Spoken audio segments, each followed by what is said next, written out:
after he blocked Obamacare repeal. The Gateway pundit has written about the Senate. McCain obstructed the last effort the GOP made to revoke Obamacare during a midnight vote. McCain delayed Donald Trump's hugest vow from his presidential campaign. The U.S. citizens are mad at McCain for voting against the repealing of Obamacare, and they took on Twitter to bash on him. "You, sir, are a liar." https://t.co/qxv6-4, Google CNN, 175, Sue, Ed Knowlton C., July 28, 2007.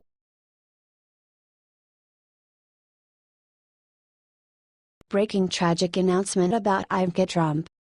Democrats wrote a letter to the FBI on Wednesday demanding that the agency investigate whether President Donald Trump's daughter Ivanka Trump disclosed her husband Jared Kushner's meetings with Russian officials on her application for security clearance.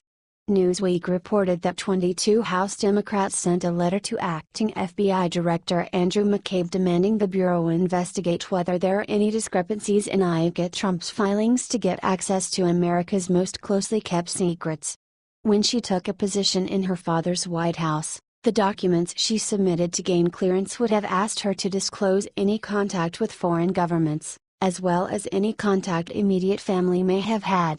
Lack of candor, particularly regarding contacts with Russian officials, has been a significant issue for the Trump administration, the Democrats wrote, adding that they fear Ivanka may have engaged in deception. The Democrats added that between her and Kushner, the couple have been assigned expansive policy portfolios, even as they maintain a business empire that relies on foreign financing and manufacturing. The juxtaposition of their public and private roles may be murky and confused, they added, but her obligation to disclose her family's and her foreign contacts is not. Share this story if you support Ivanka Trump.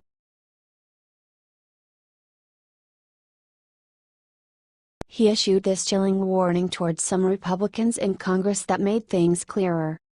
Today President Donald Trump wrote a tweet in which he said, "If Republicans don't repeal and replace the disastrous Obamacare, the repercussions will be far greater than any of them understand." The Hill reported that it was one of the several tweets the president sent on Sunday and comes ahead of a planned Senate vote this week on revised health care reform legislation. A number of serious problems mean that the chances of getting that bill passed are slim to none.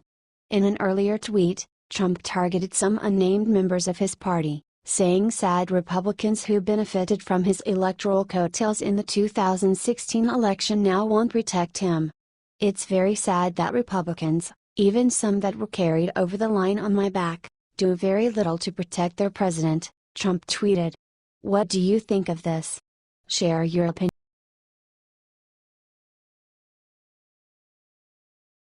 Supreme Court judge retiring, President Trump planning huge replacement. It seems that President Trump may soon have another opportunity to appoint another judge to the Supreme Court.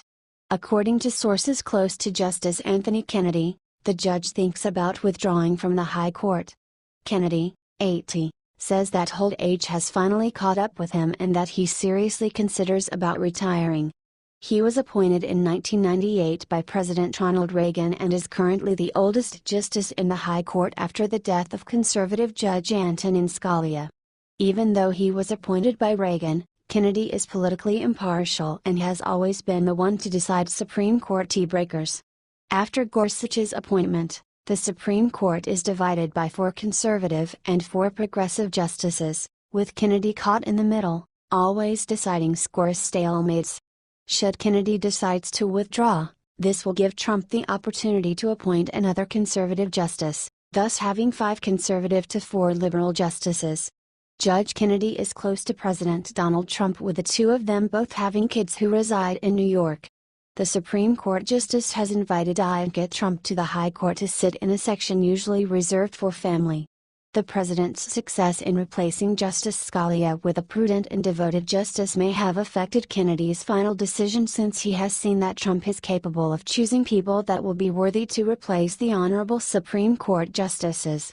Let's just hope that Justice Ruth Bader Ginsburg, 84, will also withdraw in a couple of years.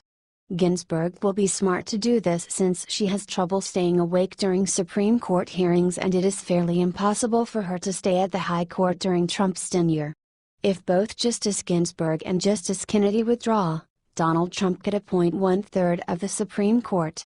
If Trump eventually succeeds to appoint another right-leaning judge to the High Court, this will slope the balance of the court to 6 conservative and 3 liberal justices. What do you think about this? Share this on Facebook and Twitter along with your comment.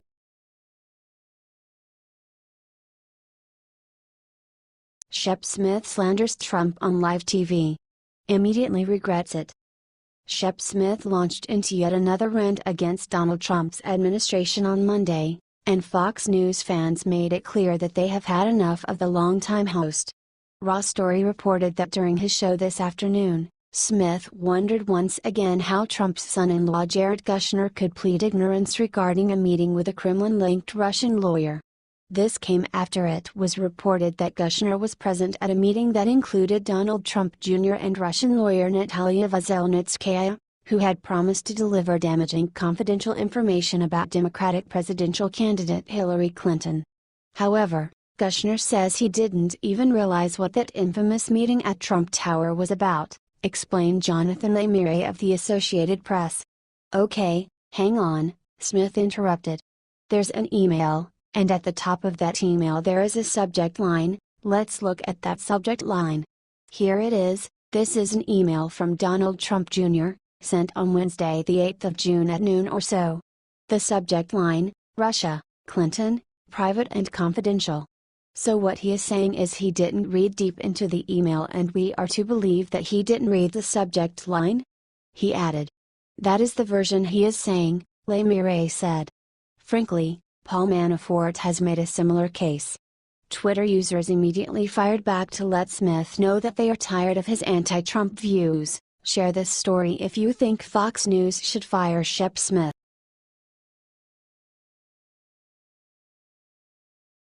Moments after O'Reilly being fired, Rush asks one question no one else dared to do.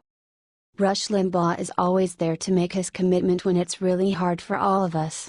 He bashed the leftists and their sick donors with his powerful words to protect the pride of his colleague Bill O'Reilly.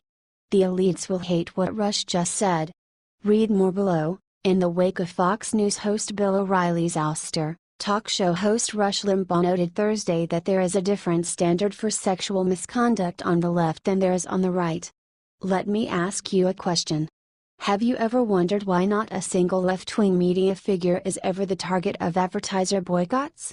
Have you ever noticed that? And, if you haven't, please take notice of it, and then ask yourself, why? What in the world could explain the one-sidedness of this? Limbaugh said.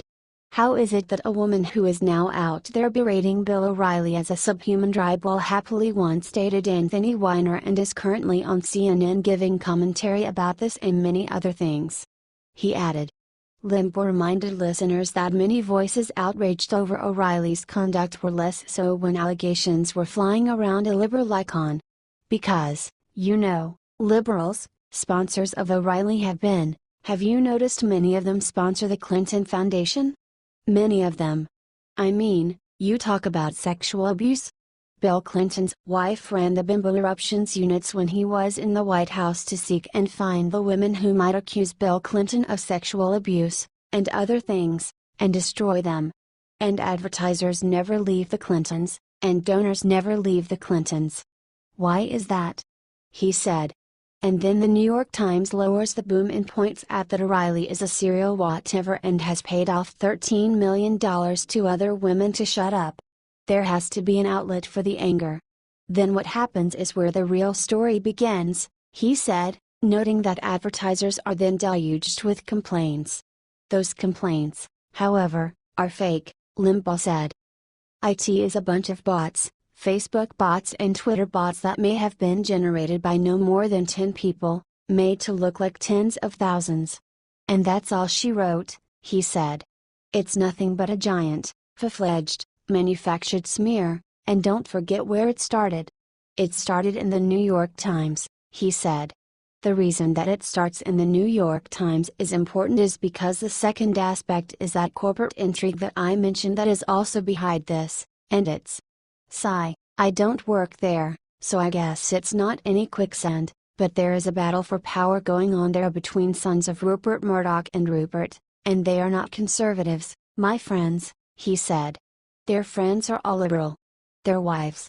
One of their wives works for the Clinton Global Initiative, he said, noting that because the story was in the New York Times, it had undue influence on the circle in which Murdoch's sons move socially.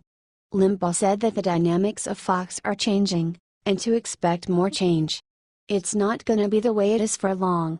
There's a shake-up coming, and it's generational. It's generational and political. It's just like anything else, nothing ever is constantly the same. There's change everywhere, he said. Western journalism, good job Rush Limbaugh. This is sad, but important day for our people. Bill O'Reilly lost one battle, but not the war. He sowed the seed of truth in the hearts of many Americans. His mission will be continued and he is going to prove his honor and innocence. Don't you agree with Rush? Share your opinion.